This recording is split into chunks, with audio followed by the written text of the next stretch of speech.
a haye matan arewa kun kai mata, Allah tsare idanuwan ku ranar kallo.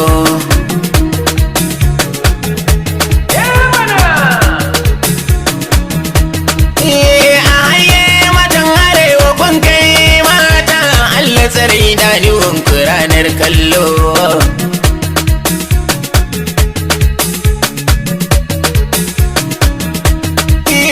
Inda yawar kinnara to sarkin hajjara domin mai famfara fa bayyin tauna.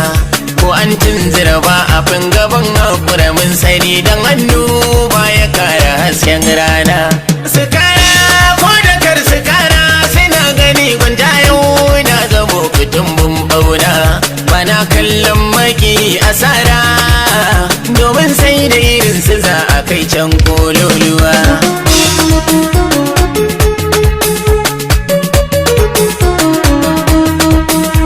Mata ku ji gwanjane da take, ku taso mu ci duniya da tsinke.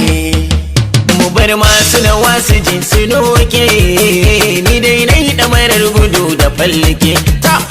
Idan na yi da kyau ku bani make, ni mata na arewa zanga take. Da karba kan yi danga, idan kai ɗaya kai to da sake.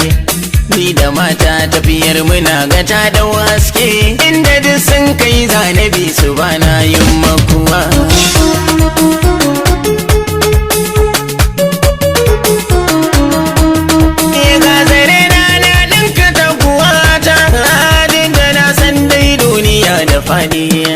Zamani ya yi wana ka gata, bishi karkai masa hasada da kaudi.